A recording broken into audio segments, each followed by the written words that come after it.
Hello दोस्तों, मैं Sandeep loyal आप सभी का एसएससी लोयल क्लासेस के इस ऑफिशियल यूट्यूब चैनल पे स्वागत करता हूं और उम्मीद करता हूं आप सब बहुत अच्छे होंगे और अपने एग्जाम की बढ़िया तैयारी भी कर रहे होंगे। एक बार फिर से आप सभी के बीच और एसएससी स्पेशल जीडी आप सब कह सकते हैं 20 क्वेश्चन के मॉक टेस्ट के साथ 20 जीके जीएस क्वेश्चन के साथ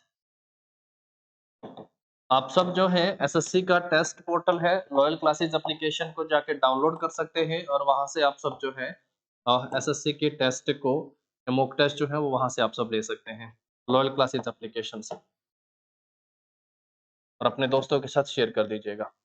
चलिए क्लास को शुरू करते हैं फिर हम लोग और आज का जो सेशन है सबसे पहला क्वेश्चन है with which of the following states Kikli dance is associated. निम्नलिखित में से किस राज्य के साथ जो है किकली नृत्य जुड़ा हुआ है? त्रिपुरा, उत्तर प्रदेश, झारखंड और पंजाब। किकली नृत्य से क्वेश्चन पूछा गया है। आप सबको पहले भी ये क्वेश्चन पूछा गया था, ये पंजाब राज्य से जुड़ा हुआ है। लास्ट टाइम की क्लास को आप देखिएगा, वहां पे भी हम लोग बात कर रहे थे किकली कहाँ से जुड़ा हुआ है, ये पंजाब राज्य से जुड़ा हुआ है। इसके साथ पंजाब के कुछ और भी जो आप सबको याद रखने हैं वो कौन से हैं? भांगड़ा पंजाब से ध्यान रखना है, उसके साथ जो है गिद्दा भी आपको पंजाब से ध्यान रखना है। एक जैसे यहाँ पे इस क्वेश्चन में हो गया है किकली डांस करके, ये भी आप सबको यहाँ से याद रखना है किकली। उसके साथ है एक गतका। गतका जो है ये एक आपका मार्शल नृत्य है। गतका एक लाठी है भैया, इसको भी जरूर ध्यान रखिएगा। गतका और लाठी दोनों ही जो है ये युद्ध नृत्य की फॉर्म हो गई हैं। ये मार्शल डांस हैं, इनको विशेष तौर पे आप सब याद रखेंगे। जैसा मैंने आप सबसे कहा लाठी जो है ये वेस्ट बंगाल का भी है। कहाँ से? वेस्ट बंगाल का, इसको ध्यान रखिएगा। कुछ एक चीजें इस तरीके की जो कंफ्यूजन वाली होगी उनको हम उसी टाइम रिपीट कर लेंगे ताकि वो आप सबके माइंड में सेट हो। जैसे एक चीज मैंने यहाँ पे वेस्ट बंगाल लिखा है, वेस्ट बंगाल का कीर्तन अगर आप सबसे पूछे किस राज्य से संबंधित है तो आप सबका आंसर होगा वेस्ट बंगाल से। लेकिन अगर आप सबसे पूछा जाए संकीर्तन तो आप सबका आंसर क्या होगा? संकीर्तन को यूनेस्को में भी शामिल किया गया है, यूनेस्को की इनटेंजिबल हेरिटेज लिस्ट में शामिल है। ये मणिपुर राज्य से संबंधित है। किस राज्य से है? मणिपुर राज्य से संबंधित है। किकली भारत के पंजाब राज्य से संबंधित एक लोक नृत्य से जुड़ा हुआ हो गया है, फोक डांस से संबंधित है। तो यहाँ से हम सबने सीखा कि पंजाब राज्य से आप सबको क्या याद रख लेने हैं। यहाँ पे सबसे पहले भांगड़ा, उसके बाद गिद्दा, उसके बाद किकली, उसके बाद गतका बताया मार्शल नृत्य की फॉर्म और पांचवा लाठी। ये पांचों आप सबको पंजाब से पांच आप सबको याद रख लेने हैं। लाठी के साथ मैंने आप सबसे कहा कि लाठी जो है वो वेस्ट बंगाल का भी है। यहीं पे वेस्ट बंगाल के साथ मैंने आप सबसे कहा कि अगर आप सबसे कभी एग्जाम में पूछा जाए कीर्तन तो आंसर क्या करिएगा? वेस्ट बंगाल। जबकि अगर आप सबसे पूछा जाए संकीर्तन तो आप सबका आंसर होगा मणिपुर। संकीर्तन जो है यूनेस्को की इनटेंजिबल लिस्ट में शामिल है। गतका और लाठी दोनों ही मार्शल नृत्य है, यानी युद्ध नृत्य की फॉर्म है। लास्ट टाइम आप सबसे उत्तर प्रदेश से पूछा गया था रासलीला, ये ध्यान रखिएगा किस राज्य से संबंधित है? उत्तर प्रदेश से रासलीला संबंधित हो गया है भाई, ठीक है। और झारखंड से आप एक याद रख सकते हैं सरहुल, बहुत इंपॉर्टेंट है। चीजें वही सीधा सीधा जो एग्जाम में आप सबसे पूछे जाएंगी, सरहुल पूछा जाएगा तो झारखंड आंसर कर दीजिएगा। चलो आगे बढ़ जाओ, नेक्स्ट क्वेश्चन के ऊपर आओ। इसके बाद with which of the following state is Jugni folk music related to. Jugni लोक संगीत निम्नलिखित में से किस राज्य से संबंधित है? एक लास्ट टाइम आप सबसे पूछा गया था झूरी, झूरी म्यूजिक करके भी आप सबसे पूछा था, ये किस राज्य से संबंधित है? तो आंसर क्या करिएगा? ये हिमाचल प्रदेश राज्य से संबंधित है। जबकि जुगनी जो लोक म्यूजिक है, लोक गीत है, ये किस राज्य का है? तो आंसर होगा जुगनी पंजाब राज्य का लोकगीत हो गया है, पंजाब का। सिक्किम का आप सबको लास्ट टाइम बताया था लोसार या लोसर महोत्सव, अगर आप सबसे पूछे तो आंसर क्या कर दीजिएगा? सिक्किम। इसी के साथ यहां से ये भी कहा था कि ये अरुणाचल प्रदेश में भी है। कहां पे? अरुणाचल। और हमारे ऑप्शन में अरुणाचल प्रदेश था, सिक्किम नहीं था, तो हमने क्या कहा भाई? अरुणाचल प्रदेश जो होगा इसका सही आंसर हो जाएगा। ठीक है दोस्तों। असम से क्या पूछ रखा है? असम से है बगुरम्बा। क्या? बगुरम्बा अगर पूछेगा तो आंसर क्या करिएगा? असम। अगर बिहू आप सबसे पूछे, साल में 3 बार मनाया जाने वाला फेस्टिवल बिहू असम से। और तीसरा एक क्लासिकल डांस है असम राज्य का, सतरिया क्लासिकल डांस, सतरिया शास्त्रीय नृत्य, ये भी किस राज्य से संबंधित हो गया है? असम से। वेस्ट बंगाल से मैंने आप सबसे पहले ही कह दिया है, जो फेमस है वेस्ट बंगाल का उसको कैसे याद रख लेना है, जो एग्जाम में पूछे जाते हैं भाई एक तो कलकत्ता की दुर्गा पूजा है जो यूनेस्को के इंटेंजिबल लिस्ट में शामिल है। कलकत्ता की दुर्गा पूजा ध्यान रखना है। एक आप सबसे कहा मैंने अभी कीर्तन, आप सबको ध्यान रख लेना है। एक आप सबसे कहा लाठी, आप सबको ध्यान रख लेना है। लाठी, ये तीनों किस राज्य से संबंधित हैं? तो आंसर करिएगा वेस्ट बंगाल।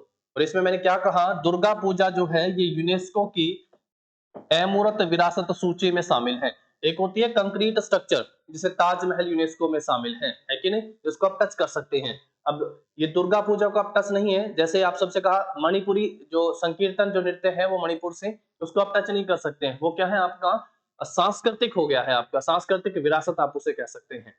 तो दोनों ही यूनेस्को में शामिल है। इसके साथ साथ यूनेस्को में कालबेलिया राजस्थान का शामिल है। इसके साथ साथ यूनेस्को में जो है आपका दुर्गा पूजा हो गई है, संकीर्तन हो गया है, और रामलीला है, कुंभ का मेला है, ये किसमें शामिल है? ये यूनेस्को की इंटेंजिबल जो लिस्ट है इसमें शामिल है। चलो आगे बढ़ जाएं। जुगनी जो म्यूजिक है किस राज्य से है? पंजाब से। किकली भी किससे था? पंजाब से। नेक्स्ट पे आ जाओ, याओशांग।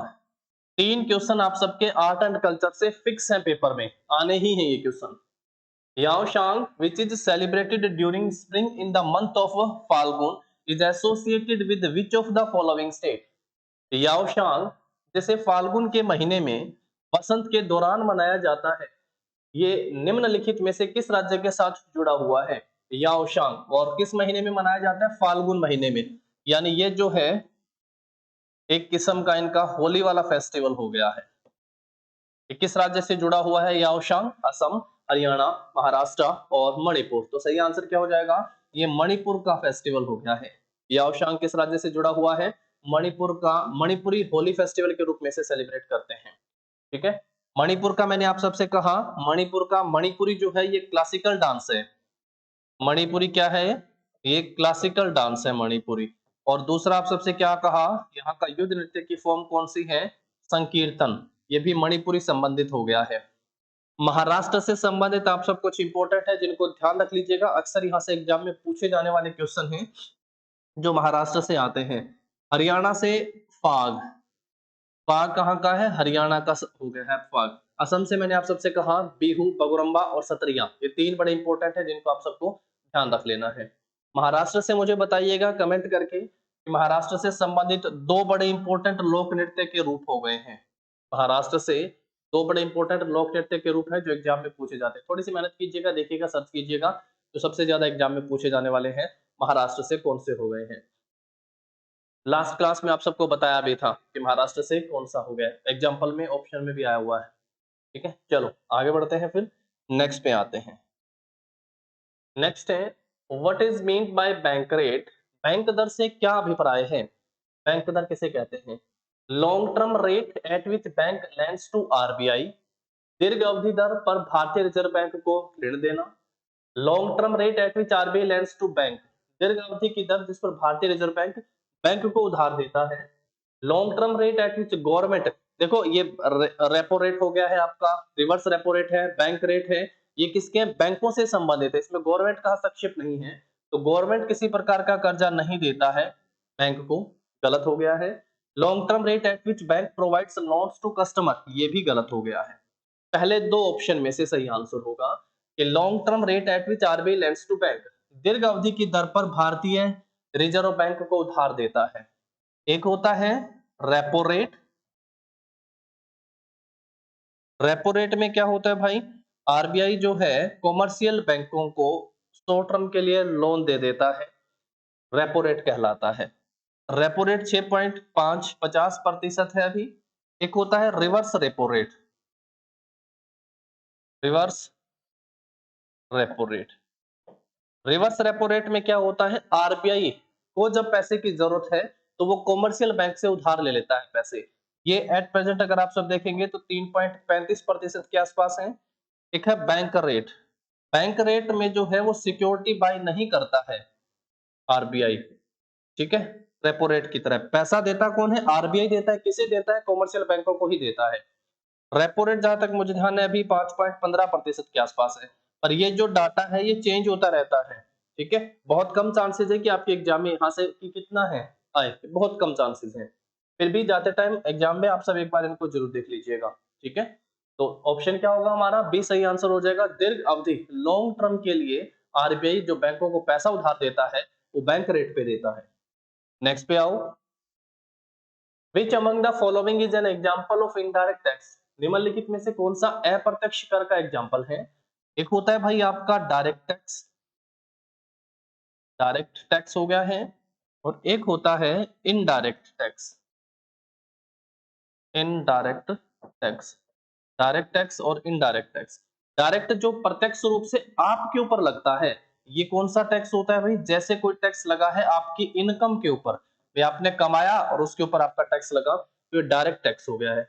जैसे कोई टैक्स लगा है आपकी प्रॉपर्टी के ऊपर, आपकी प्रॉपर्टी पे लगा है कोई टैक्स, जैसे कोई टैक्स आपकी संपत्ति हो गई है, एसेट्स हो गया है ना, मान लो कोई एसेट्स पे टैक्स लगा है, ये क्या हो गया, डायरेक्ट टैक्स है जो आपको देने हैं। इनडायरेक्ट होता है कि ये तभी लगेगा जब आप कोई चीज मान लो खरीद रहे हो, तो जैसे कि क्या हो गया आपका सेल्स टैक्स हो गया है, जैसे कि क्या हो गया भाई, सेल्स टैक्स हो गया, डायरेक्टली आप इसके जरिए याद रख सकते हैं भाई, ये तब तक आपके ऊपर नहीं लगेगा जब तक आप किसी वस्तु को खरीदेंगे नहीं, है ना। सेल्स टैक्स इनडायरेक्ट टैक्स है, देने दोनों ही आपको पड़ते हैं। तो इनडायरेक्ट टैक्स में क्या हो गया भाई, आपका ऑप्शन जो होगा सी सही आंसर हो गया है, ये इनडायरेक्ट टैक्स हो गया है।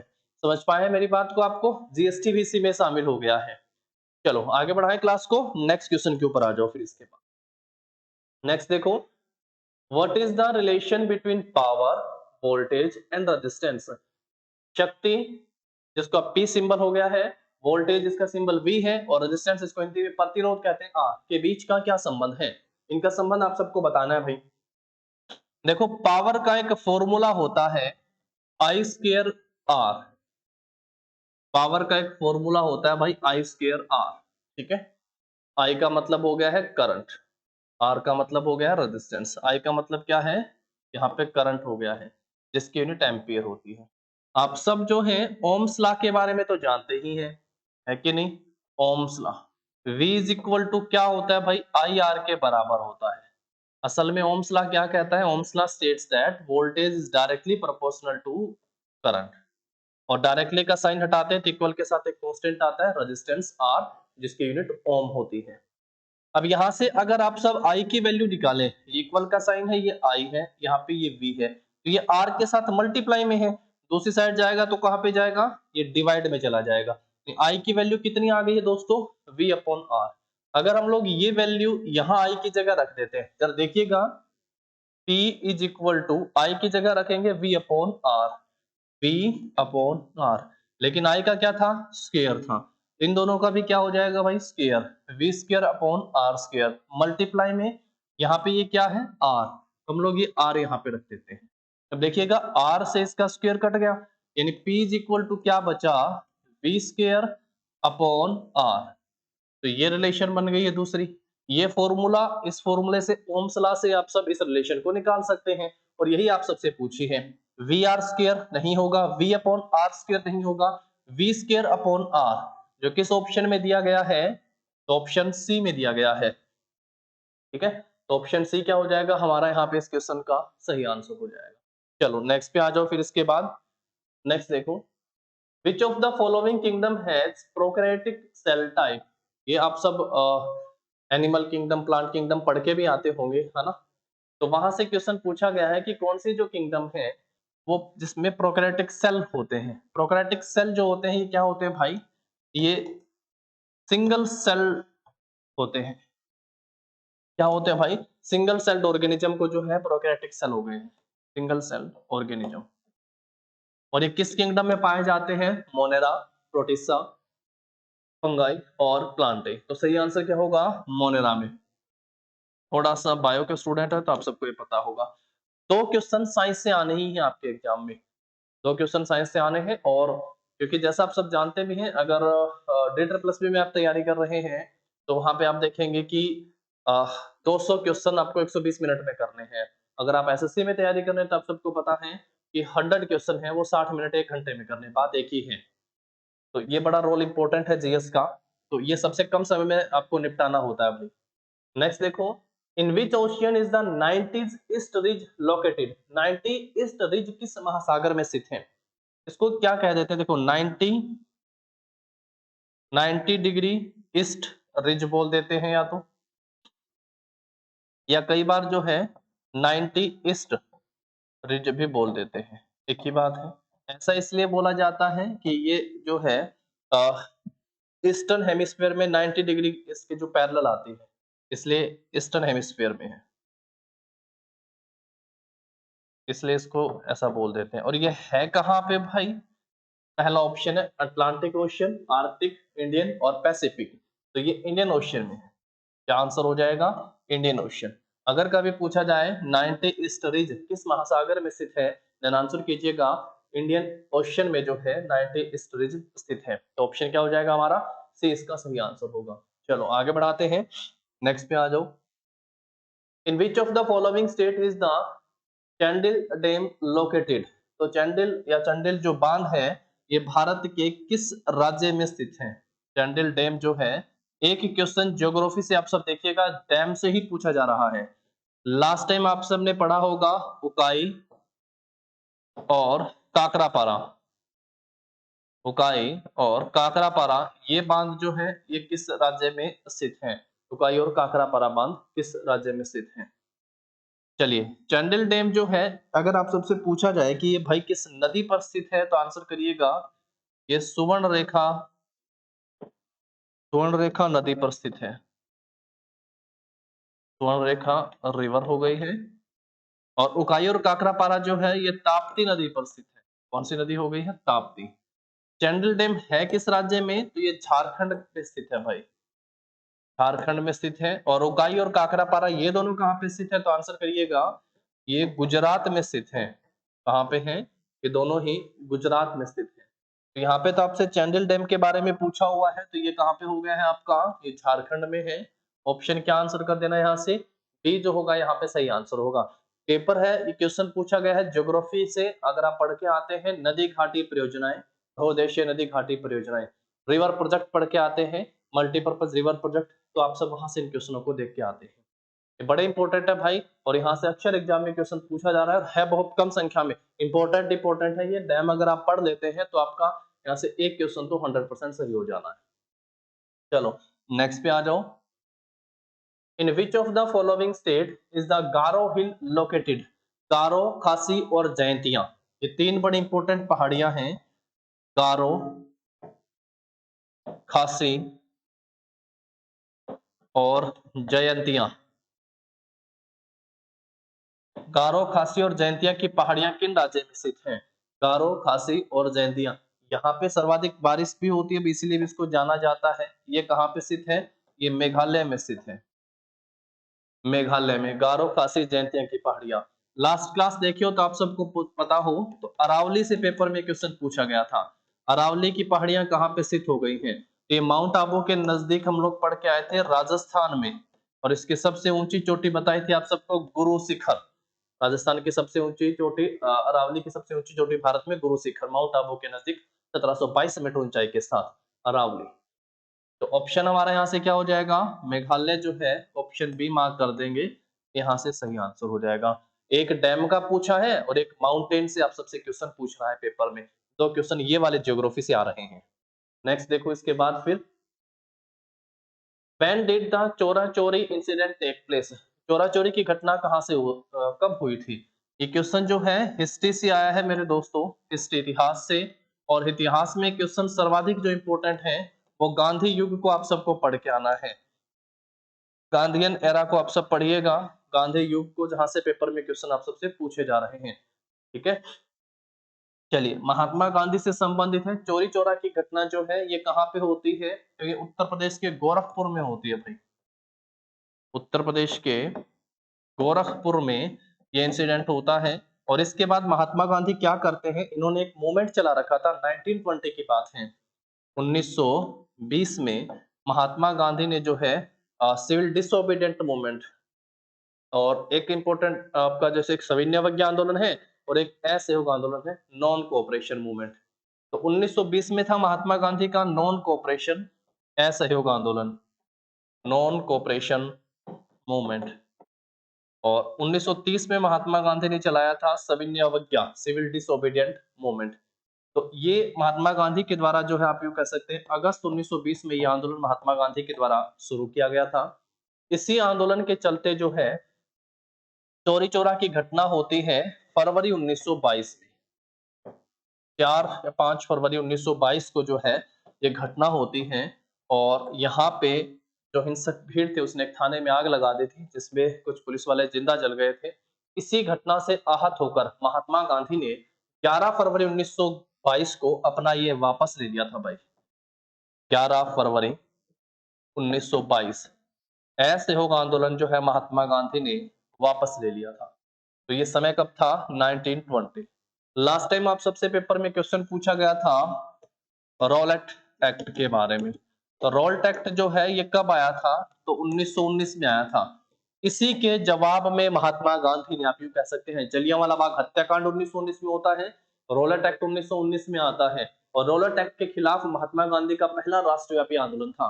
तो इन्हीं के जवाब में महात्मा गांधी ने असहयोग आंदोलन की शुरुआत करी थी, नॉन कोऑपरेशन मूवमेंट की, इसी के जवाब में। और चौरी चौरा की घटना इसी दौरान होती है 4 फरवरी 1922 को गोरखपुर उत्तर प्रदेश में और इसी से आहत होकर महात्मा गांधी 11 फरवरी 1922 को जो है अपने इस आंदोलन को वापस ले लेते हैं।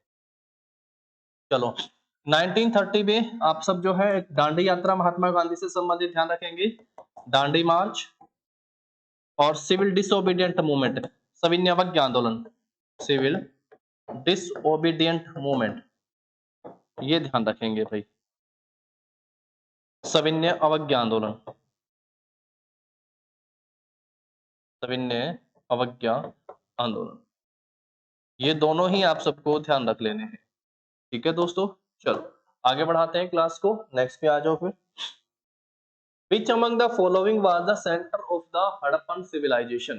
निम्नलिखित में से कौन सा हड़प्पा सभ्यता का केंद्र था? हड़प्पा या सिंधु घाटी सभ्यता जब हम लोग पढ़ के आते थे, सभी साल आप सबने देखे होंगे। इंडस वैली सिविलाइजेशन,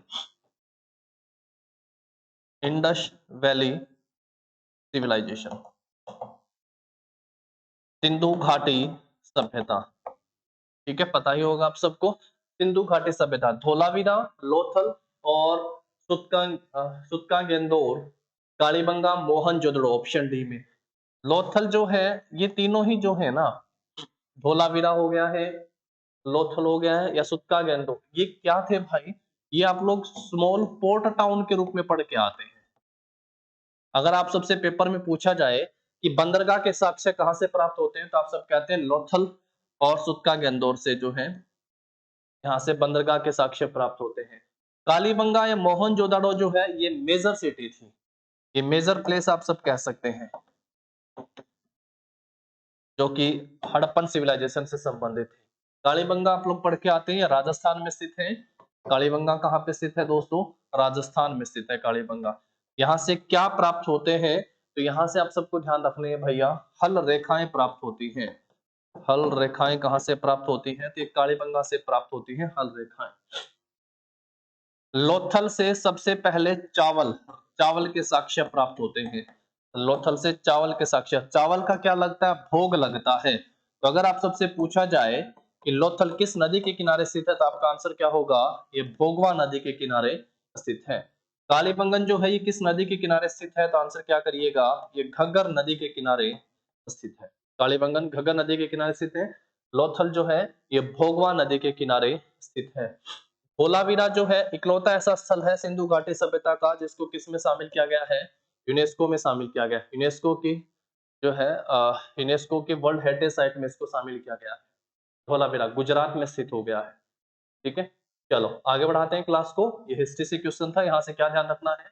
लोथल से सबसे पहले चावल के साक्ष्य प्राप्त होते हैं, चावल का भोग लगता है। तो लोथल किस नदी के किनारे स्थित है? तो आंसर होगा भोगवा नदी के किनारे स्थित है। कालीबंगन राजस्थान में स्थित है और एक घग्गर नदी के किनारे स्थित है और यहाँ से हल रेखाएं प्राप्त होती हैं। लोथल से चावल के साक्ष्य और कालीबंगन से हल रेखाएं प्राप्त हुई। चलो नेक्स्ट पे आ जाओ। When was the Battle of Buxar fort? Buxar का युद्ध कब होता है? अंग्रेजों के हिसाब से दो युद्ध बड़े इंपॉर्टेंट थे। एक था बैटल ऑफ पलासी, पलासी का युद्ध, बैटल ऑफ पलासी, पलासी का युद्ध। पलासी का युद्ध कब होता है? तो आंसर होगा ये 1757 में होता है। इसमें अंग्रेज सेनापति का नाम बड़ा इंपॉर्टेंट है, तो रॉबर्ट क्लाइव जो है इसमें अंग्रेज सेनापति था। रॉबर्ट क्लाइव इसमें अंग्रेज सेनापति था।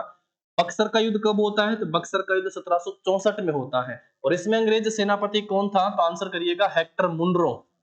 कौन था भाई? तो हेक्टर मुनरो जो है इसमें अंग्रेज सेनापति था। रॉबर्ट क्लाइव बक्सर के युद्ध में जो है अंग्रेज सेनापति था। सॉरी, रॉबर्ट क्लाइव जो है प्लासी के युद्ध में अंग्रेज सेनापति था जो 1757 में लड़ा गया था बंगाल के नवाब के साथ। और दूसरा जो है हेक्टर मुनरो, ये 1764 में बक्सर के युद्ध का नेतृत्व करता है। 3 सेनाएं जो है वो संयुक्त रूप से थी, जिसमें बंगाल के नवाब, अवध के नवाब और मुगल शासक। मुगल शासक कौन था उस समय? अगर पूछा जाए मुगल रूलर कौन था तो शाह आलम द्वितीय का नाम ध्यान रखेंगे, शाह आलम द्वितीय। और पेपर में एक क्वेश्चन आएगा कि कब जो है मुगलों ने या फिर अंग्रेजों ने बंगाल की दीवानी प्राप्त कर ली थी और मुगलों ने कब जो है अंग्रेजों को बंगाल का दीवान नियुक्त कर दिया था? तो बंगाल का दीवान जो है कब बना दिया था? इसी युद्ध के बाद। बंगाल का दीवान अंग्रेज कब बन गए थे भाई? British east India company, British east India company 1765 में। ये बहुत बार पेपर में आया है क्वेश्चन, बहुत बार। ब्रिटिश ईस्ट इंडिया कंपनी को जो है यहाँ पे मुगल शासक शाह आलम द्वितीय बंगाल और बिहार की दीवानी सौंप देता है 1765 में, क्योंकि 1764 में बक्सर का युद्ध जीत जाते हैं अंग्रेज। दोनों युद्ध ही अंग्रेज जीतते हैं, 1757 पलासी और 1764 बक्सर का युद्ध। एक पूरी वीडियो बनाएंगे हम लोग जिसमें हम लोग सभी युद्ध जो इंपोर्टेंट है देख यहाँ से पढ़ेंगे, याद करेंगे और सभी के सभी आप सबको याद कर लेने हैं। बहुत खास है, 100% आपके एग्जाम में यहाँ से एक क्वेश्चन आएगा। चलो नेक्स्ट पे आ जाओ। Where is the headquarter of International Monetary Fund IMF? Last time आप सबने देखा होगा WTO के ऊपर पेपर में क्वेश्चन पूछा गया था, वर्ल्ड ट्रेड ऑर्गेनाइजेशन पे। अभी जो क्वेश्चन हम सबसे पूछे IMF के बारे में। IMF पैसे वाले सभी संस्थाएं अमेरिका में स्थित हैं। अगर आप सबसे पूछा जाए IMF का हेडक्वार्टर और वर्ल्ड बैंक और किसका भाई? वर्ल्ड बैंक, दोनों का ही मुख्यालय जो है कहां पे स्थित है? तो ये वाशिंगटन डीसी में जो है दोनों का ही मुख्यालय स्थित है। पेपर में क्वेश्चन आएगा कि किस सम्मेलन के बाद, पेपर में सीधा आएगा किस सम्मेलन के बाद IMF और वर्ल्ड बैंक का जो है वो गठन किया गया था? दोनों आप सबको ध्यान रख लेने हैं। ब्रेटन वुड्स समिट कह लीजिएगा, सम्मेलन कह लीजिएगा। ब्रेटन वुड्स समिट 1944 के बाद जो है IMF और वर्ल्ड बैंक का यहाँ पे गठन होता है। तो पेपर में अगर क्वेश्चन ये भी आए कि IMF का गठन कब होता है तो आंसर कर दीजिएगा 1944 में, 1944 में IMF का गठन हुआ ब्रेटन वुड्स सम्मेलन के बाद। वाशिंगटन डीसी दोनों ही पैसे वाली संस्थाएं दोनों अमेरिका में है, IMF भी और वर्ल्ड बैंक भी। दोनों का मुख्यालय कहाँ पे है? वाशिंगटन डीसी में स्थित है। यूएनओ का मुख्यालय कहाँ पे स्थित है? न्यूयॉर्क में स्थित है। यूएनओ का मुख्यालय कहाँ पे स्थित है दोस्तों? तो न्यूयॉर्क में यूएनओ का मुख्यालय है। नेक्स्ट पे आ जाओ। Who won the Best Actress Award in the National Film Award 2018? क्योंकि हम लोग नर्सिंग का और डेटर प्लस बी का प्रीवियस पेपर यहाँ से कर रहे हैं तो 2018 का पूछा हुआ है। उसमें श्रीदेवी को जो है बेस्ट एक्ट्रेस का अवार्ड दिया गया था। अभी 2023 नेशनल फिल्म अवार्ड 2023 याद रखना है, नेशनल फिल्म अवार्ड 2023 2023 याद रखना है। बेस्ट एक्टर और बेस्ट एक्ट्रेस। अगर आप सबसे पूछे बेस्ट एक्ट्रेस का अवार्ड किसे मिला है तो आंसर करिएगा कीर्ति सेनन और आलिया भट्ट। कीर्ति सेनन और आलिया भट्ट को जो है बेस्ट एक्ट्रेस का अवार्ड मिला है। जबकि अगर आप सबसे पूछा जाए यहाँ पे बेस्ट एक्टर का अवार्ड किसे मिला है तो आप लोगों के लिए ऑप्शन है भैया अल्लू अर्जुन। बेस्ट एक्टर का पुरस्कार मिला है। तो 2018 का पूछा था तो श्रीदेवी के प्रीवियस एग्जाम है। एक क्वेश्चन आपके एग्जाम में अवार्ड से भी आना है। चलो नेक्स्ट पे आ जाओ। इसके बाद Which amendment added Bodo in the list of recognized language? किस संशोधन ने बोडो को जो है मान्यता प्राप्त भाषाओं की सूची में जोड़ा था? सॉरी, ये आप सबका जो है मान्यता प्राप्त भाषाओं को जोड़ा गया था, यानी यहाँ पे मानक आप ये कह सकते हैं भाषाएं हैं। अगर ये आप सबसे पूछे जाए रिकॉग्नाइज्ड लैंग्वेज मानक भाषाएं भारतीय संविधान के किस शेड्यूल में आते हैं, किस अनुसूची में आते हैं?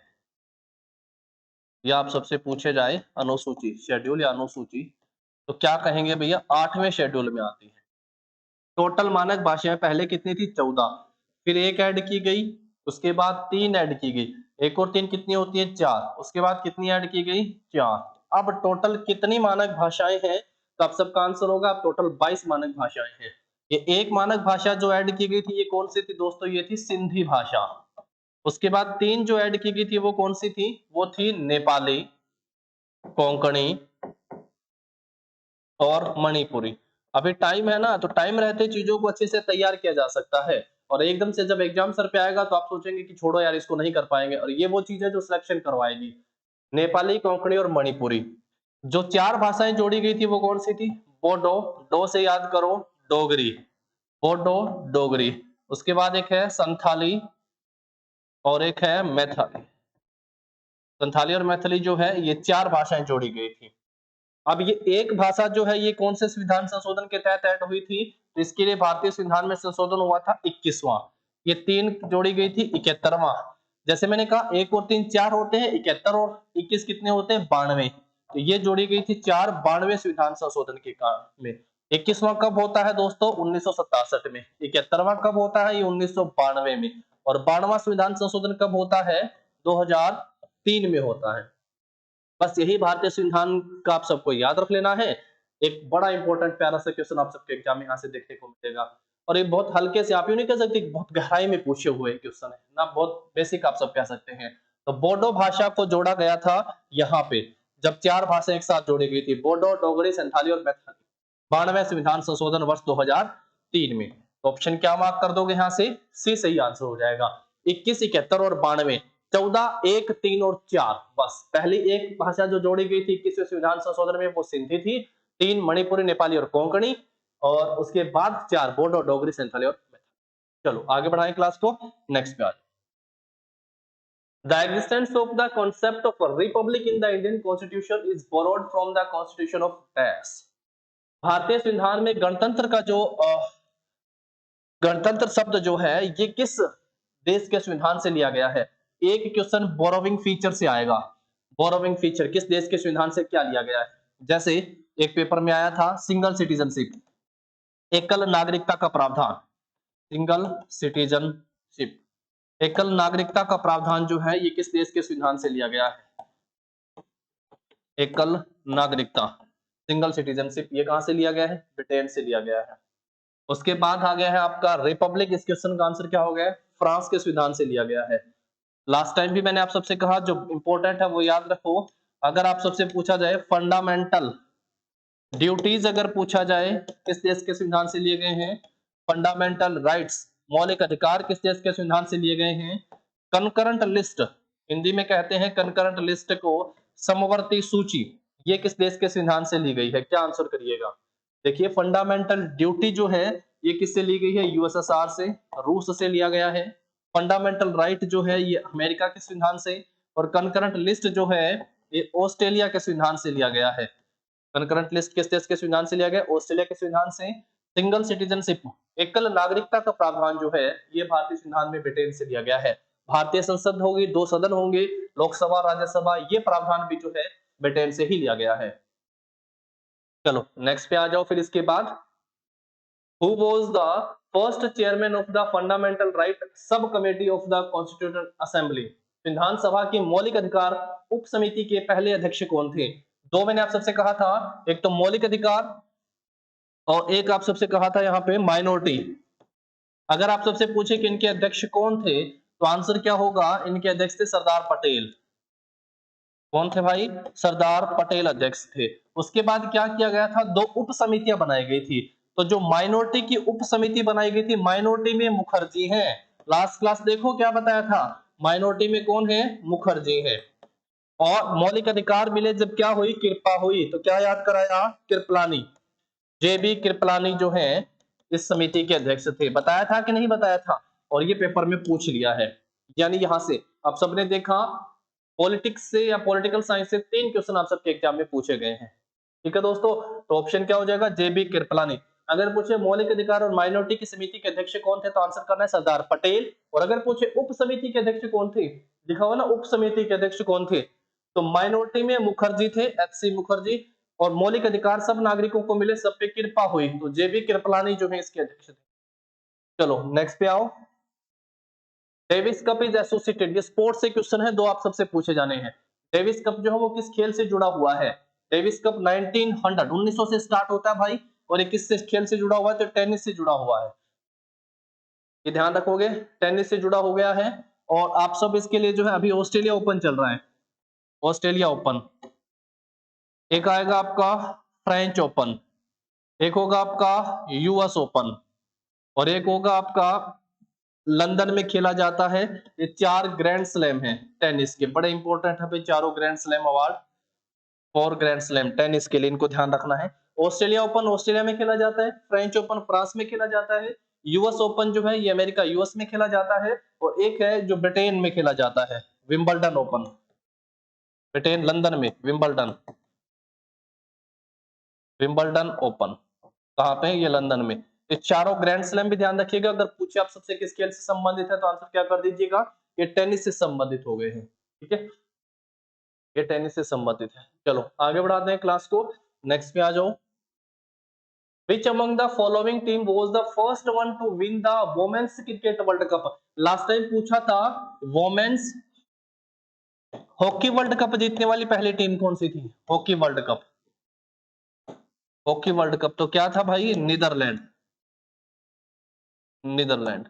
अब देखिएगा क्रिकेट से पूछा गया है क्वेश्चन यहाँ पे,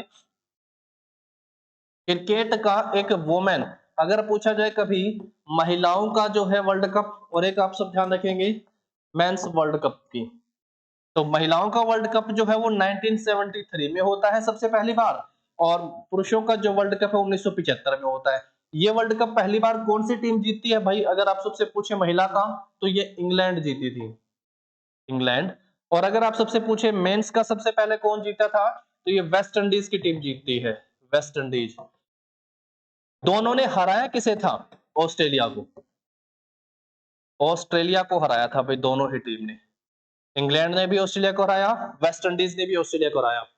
1975 का भी वेस्ट इंडीज जीतता है, 1979 79 का वर्ल्ड कप भी वेस्ट इंडीज जीतता है, लेकिन 1983 का वर्ल्ड कप जो है ये भारत जीता था। 2 बार की world champion team West Indies को हरा के पहली बार कपिल देव की कप्तानी में भारतीय क्रिकेट टीम जो है वो वर्ल्ड कप जीती है 1983 में। तो हॉकी का पहला महिला विश्व कप कौन जीता? नीदरलैंड जीता है। जबकि क्रिकेट का पहला विश्व कप महिलाओं का 1973 में होता है, ये कौन जीता था? इंग्लैंड ऑस्ट्रेलिया को हरा के। और दूसरा 1975 में पुरुषों का जो विश्व कप हुआ था, इसको कौन जीता है? तो वेस्ट इंडीज ऑस्ट्रेलिया को हरा के। इंग्लैंड और ऑस्ट्रेलिया दोनों का राष्ट्रीय खेल जो है वो क्रिकेट है, इंग्लैंड और ऑस्ट्रेलिया दोनों का राष्ट्रीय खेल जो है वो क्या है दोस्तों? क्रिकेट है, ये ध्यान रखिएगा, दोनों का राष्ट्रीय खेल है, ये पेपर में पूछा जाता है, ठीक है। चलो आज हमारे ये 20 क्वेश्चन यहाँ से हो गए हैं, बाकी हम लोग पढ़ेंगे अपनी नेक्स्ट क्लास में। तब तक आप सब पढ़ते रहिएगा, देखते रहिएगा। आप सबको आपके एग्जाम के लिए ऑल द वेरी बेस्ट। आप सब जाते जाते अपने दोस्तों के साथ वीडियो को शेयर कर दीजिएगा, लोअर क्लासेस एप्लीकेशन को डाउनलोड करके वहां से कोर्स को ले सकते हैं। Thank you and have a nice day.